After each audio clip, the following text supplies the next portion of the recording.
I just really don't want to talk about I that got part. you. Because there have been a lot, and I think I've done a good job with keeping my personal life out of the industry. You know what I mean? And that's hard to do.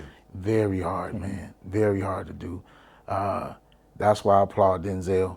Denzel is managed to keep his personal life. You talking about the Equalizer, Yeah, Denzel? yeah. I was going. Okay. I wasn't gonna do we it. talking about the Equalizer, Denzel. I wasn't gonna do it. Okay. Well, I mean, you know, y'all had to be there. Yeah. Yeah, My brother over here hurt. this interview almost didn't happen. Yeah. They were just being right special. But that's another story for another time. Right. But you saying you applaud Denzel for not getting to that? Yeah.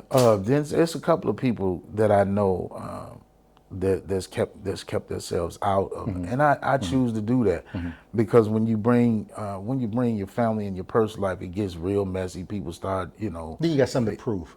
all the see you picked the right words, and I ain't got nothing to prove, man. You know what I mean? To nobody but my kids. I would say just your kids. That's it, man.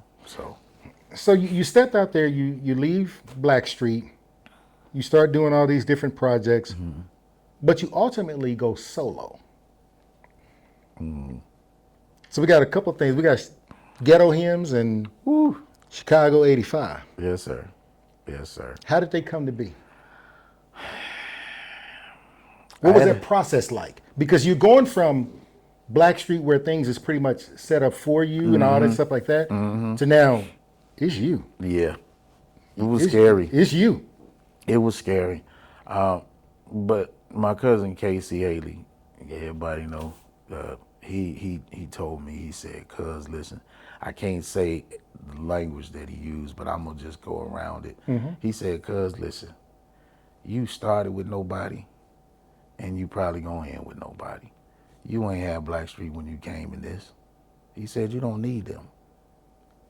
Puff Daddy told me the same thing. We not gonna go there, but he told me the same thing. He didn't even want me to, and Puffy was my manager at the time. Are you serious? Diddy was my manager at the time when I was, because I was in that whole uptown crew, so he was managing me at the time, and he told me the same thing. He didn't even want me to go to the group. He said, "Hey man, listen." So he didn't want you to go to Blackstreet? No, he was trying to stop me from doing it. He was like, "Listen, we can fly around the country to get you 3 other dudes." He said another word, but he said we could fly around the world to get you 3 other dudes if you want to do a group. He was like, "I'd rather you stay solo." Did you want to do a group? Did Dave Hollister want to do a group, or did Dave see that as an opportunity to further his career and then work with Teddy Riley? You hit it on the head.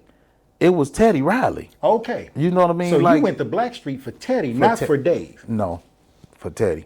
Teddy alone. And I felt like, I was used to being in a group. I came from groups in Chicago. I was in groups, for most of my life in Chicago.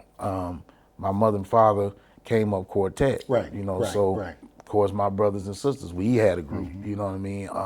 I was used to groups. I never really wanted to be a solo artist. The only person that pushed me to become solo was Patti LaBelle. She was the only person that she pushed me, out as a solo artist. But at that time, I wasn't with nobody. She was trying to get me to come out on my own and do my own thing. And when so she Teddy saw talent in you to do you before you saw the talent in you. Pretty much. Even though back in Chicago, man, I was doing solo stuff. I had a little manager back then, before I started going on the road. And man, I just didn't like the feel of the stage alone. Okay. You know what I mean? It feels empty up there. Okay. Of course, I got used to it. I had to, but I always liked the camaraderie of a group. So it was more so for me, Teddy. You know what I mean? Hey man, this is Teddy Riley. Okay. Which I wanted to deal with, of course. You spoke at 17. Yeah. So how was I gonna say no to that?